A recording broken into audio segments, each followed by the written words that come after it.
যেখানে বাচ্চারা নামাজ পড়বে সেই জায়গাটাতে পিছনের সাইডটাতে কাপড় দিয়ে ঘেরা দিয়েছে। যেই রুমে থাকবে বাচ্চারা লড়কিরা, সেই রুম চারিদিকে ফাঁকা, হাওয়া ঢুকবে ঠান্ডার দিনে। অথচ এই জায়গায় এই রকমের একটা কষ্টদায়ক জায়গা, সেখানে শিক্ষা দেওয়া হচ্ছে পৃথিবীর সর্বের সেরা কিতাব, যে কিতাবের নাম হলো আল কোরআন। সেই বাচ্চাদের শিক্ষা দেওয়া হচ্ছে আল কোরআনের পরে যেই কিতাবটা হলো বিশ্বে দ্বিতীয় নম্বরে, সেটা হলো সহিহুল বুখারী। সেই বুখারীর রাওয়ায়াত, বুখারীর কিছু কথা আজকে দেখেন। সুন্দর জায়গাটা যেখানে কোরআনের তেলাওয়াত হচ্ছে, কোরআন পড়া হচ্ছে, ওই জায়গাটা চাটাই দিয়ে ঘেরা। আর সাময়িকের জন্য যেই জায়গাটাতে আমরা আরাম করব, সেই জায়গাটা আমরা বানাচ্ছি শাহানশাহ। সেই জায়গার কোয়ালিটি, সেই ঘরের আয়োজন, লক্ষ লক্ষ টাকা আমরা মানুষ করছি, কিন্তু যেখানে কোটি কোটি নয়, এই রকমের মিলিয়ন ডলার যদি দাম লাগানো যায় তাও হবে না। সেই কোরআনের আয়াতগুলো একটা চাটাইয়ের ঘরে আপনারা পড়াচ্ছেন মেয়েদের। এটা একবার ভাবুন, কার ঘরে পয়সা নেই, কার ঘরে টাকা নেই, তার ঘরে এই মাদ্রাসাটাকে একটু লক্ষ্য রাখবেন। এই রকমের দেওয়ার মতো অর্থ আল্লাহ দেয়নি। যারা এখানে আছেন, আমার কথাগুলো একটু আপনারা ভাববেন। যদি মনে করেন আল্লাহ তুমি আমাকে কিছু দিয়েছো, আমি আমার ছেলে মেয়ের জন্য তৈরি করব, আমার ভবিষ্যতের জন্য তৈরি করব, আল্লাহ অনেক তুমি আমাকে সম্পদ দিয়েছো, জমা করে রাখবো, জেনে রাখেন যেটা আপনি আপনার বলে জমা করছেন, সেটা একদিন আপনার জন্য দুশমন হয়ে দাঁড়াবে। দুশমন হবে আপনার। আমি বেশি লম্বা করব না। আল্লাহর কোরআন থেকে আমি একটি মাত্র আয়াত আপনাদের কাছে পড়েছি। এই আয়াতের ব্যাখ্যা দিতে গিয়ে তারপরের আয়াত আপনাদের সঙ্গে আমি ইনশাআল্লাহ মিলিয়ে শোনাবো। সকলকে আমি দাওয়াত দিচ্ছি, শ্রোতা মণ্ডলী, কথাগুলো একটু আপনারা কান করে ভালো করে শুনবেন। অনেক জীবনে বক্তব্য শুনেছেন, আমি আজকে আপনাদের কাছে সূরা তাওবার এই আয়াতটুকু পড়লাম, তার কারণ ইনশাআল্লাহ জানাবো। সর্বপ্রথমে সে আয়াতের আগে আপনাদের তরজমাটা জানাই। কাঞ্জ বলা হয় যেই রূপা, সোনা, স্বর্ণমুদ্র বা আমাদের মালগুলোকে আমরা জমা করে রাখি। আল্লাহ পাক রব্বুল আলামিন নিজের দেওয়া মাল বান্দাকে দিলে সেই মালগুলো বান্দা নিজের কাছে খরচ করার পরে, ব্যবহার করার পরে, ওঢেল মাল আরো আল্লাহ তাদের দিয়েছেন, মালটা তারা রাখবেন, সেই মালটা তাদেরই থাকবে। কিন্তু সেই মালটা বৈধ আকারে যেন রাখা যায়, তার জন্য আল্লাহ পাক রব্বুল আলামিন বিধান দিলেন। কিভাবে? তিনার ভাষাটা শুনে তিনি বলছেন, রব্বুল আলামিন বলেন, বিসমিল্লাহির রহমানির রহিম ওয়াল্লাযীনা ইয়াকনিজুনাজ যাহাবা ওয়াল ফিজ্জাতা ওয়ালা ينفقونها في سبيل الله فبشرهم بعذاب أليم। আল্লাহ পাক বলেন, ওয়াল্লাযীনা ইয়াকনিজুনাজ যাহাবা ওয়াল ফিজ্জাতা, ওই সমস্ত লোকেরা,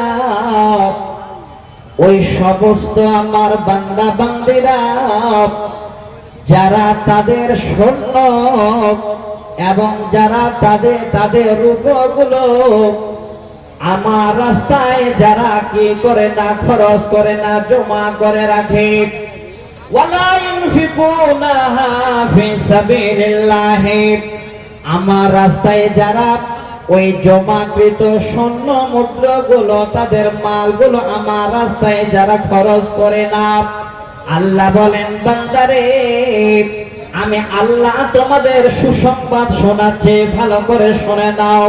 ফাবাশশিরহুম বিআযাবিন আলীম, আমি আল্লাহ তোমাদের সংবাদ দিচ্ছি ওই তোমাদের মাল জমাকৃত রাখার কারণে, আমার রাস্তায় না দেওয়ার কারণে আমার তরফ থেকে তোমরা সংবাদ নিয়ে নাও, আমি আল্লাহ তোমাদের আমার তরফ থেকে অবশ্যই আযাব দেব।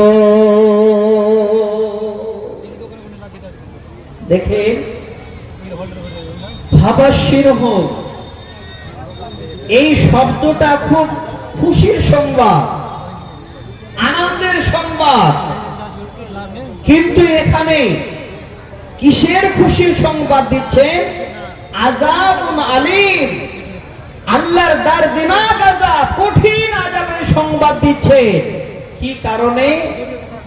আমরা যারা সোনা রূপা জমা করে রেখেছি, আল্লাহর রাস্তায় যারা আমরা খরচ করতে পারি না, আল্লাহর রাস্তায় দেওয়ার মতন আমাদের মানসিকতা জাগায় না, আল্লাহ বলছেন ওই বান্দা বান্দীদের জন্য সুসংবাদ, আমার আযাবের জন্য প্রস্তুত যেন থাকে। এবার বলবেন মাওলানা আমার মাল আমি কষ্ট করে জমা করেছি, আবার আল্লাহ আমাকে সুসংবাদ দিচ্ছেন আযাবে, কি আযাব এবং দেবেন? এবার আযাবটা আল্লাহর কি হবে, কি আযাব দেবে? দ্বিতীয় আয়াতটা এবার শুনে।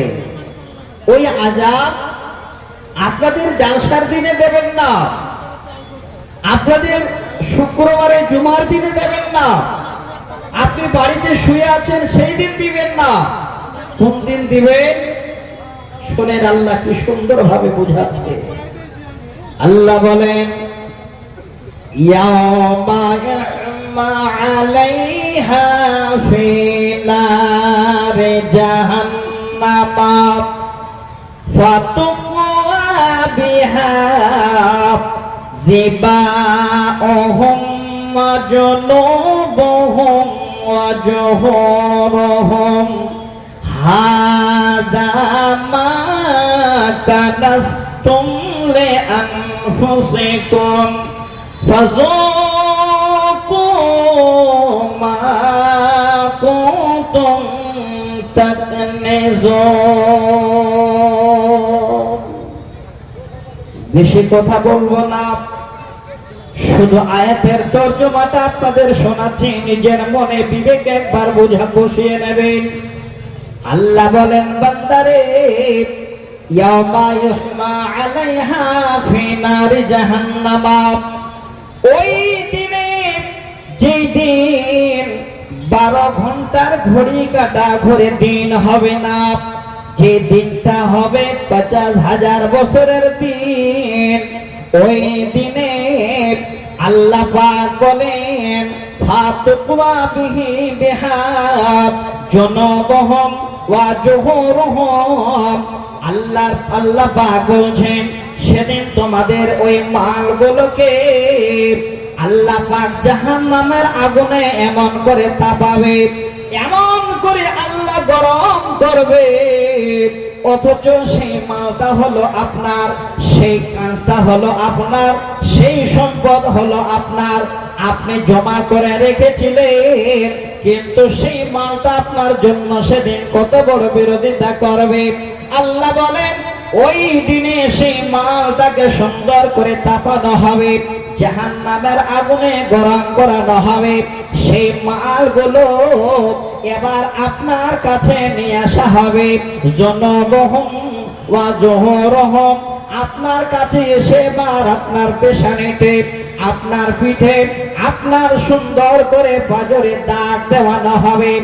ভাইরা আমার, একবার ভেবে দেখেন, আজকের দিনে যদি একটু লোহা গরম করে আপনার হাতে লাগানো হয়, আপনার পিঠে লাগানো হয়, আপনার চেহারায় যদি লাগানো হয়, আপনি বাবার নাম নেবেন, বারবার চিৎকার করবেন, হায় রে কোথায় মলম আছে, এবার মলমের জন্য আপনি ডাক্তারখানায় যাবেন, কত রকমের চিকিৎসা করবেন বন্ধু। সেই দিন কোন রকমের চিকিৎসার ব্যবস্থা থাকবে না। ওই সময় আল্লাহ পাক বলবেন, ওরে বান্দা, হাযা মা কানাস্তুম, এটাই হলো তোমার মাল, অন্য কোথা থেকে এই মাল আসেনি। তুমি যে মালকে জমা করে রেখেছিলে, এটাই হলো তোমার মাল।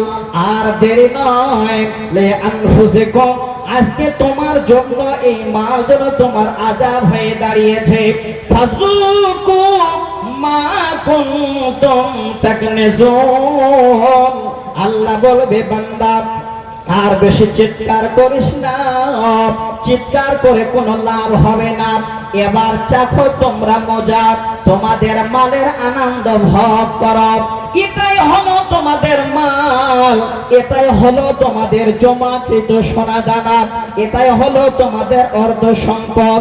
ওরে বান্দারে, এবার বোঝ, এই মাল আমার নয়, এই মালটা হলো তোমার। আজকের দিনে এই মাল আমি আল্লাহ তোমাদের বিপরীত হিসাবে তোমাদের কাছে পাঠিয়ে দিয়েছি, অন্য কারো মাল নয়। সারা বছরে অনেক ইনকাম করেছে, ইনকাম করার পরে আপনি আপনার সংসারে 1 লক্ষ টাকা খরচ করেছেন, আপনার গাড়ি ঘোড়ার জন্য আপনি খরচ করেছেন আরো এদিকে 1 লাখ টাকা। তারপরেও যদি দেখছেন যে আপনার মাল এখনো 5 লক্ষ টাকা জমা আছে, ব্যাংক ব্যালেন্স, আনন্দে ঘুরছেন, সাবধান হয়ে যান।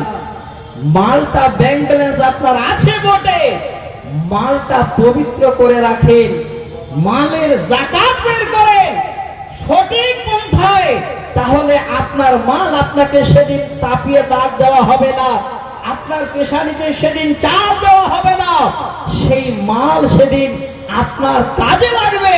আর যদি জমা করে রাখেন, আল্লাহর বিধান যদি না মানেন, তাহলে আজকে খুশিতে আছে, সেদিন আপনার মাল আপনার জন্য বিপরীত।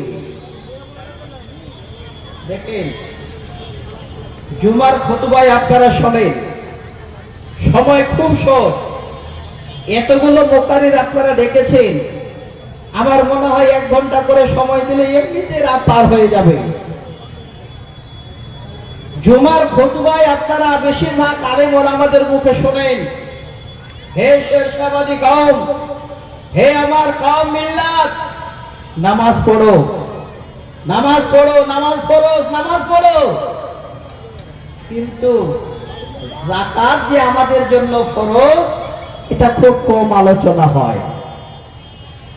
যাকাত আমাদের জন্য ফরজ, মাল জমা করে রাখবেন, আপনি যাকাত দেবেন না, এটা কেমন করে হয়? মালটা আপনার পবিত্র করবেন না, পবিত্র না খেয়ে যদি আপনি ইবাদত করেন, তাহলে আপনার ইবাদত হবে না। যদি আপনি নামাজ পড়েন, যাকাত দেন, তাহলে আল্লাহ পাক রব্বুল আলামিন আপনাদের উপহার দেবে। কি উপহার? সাময়িক একটা আপনাদের মিসাল দিচ্ছি। আপনারা এই গ্রামের মানুষ, সকলে এখানে এসেছে, এলান হয়ে গেল, যারা আল্লাহর কোরআন শুনে আপনারা কাল থেকে আল্লাহর রাস্তায় এসে যাবেন,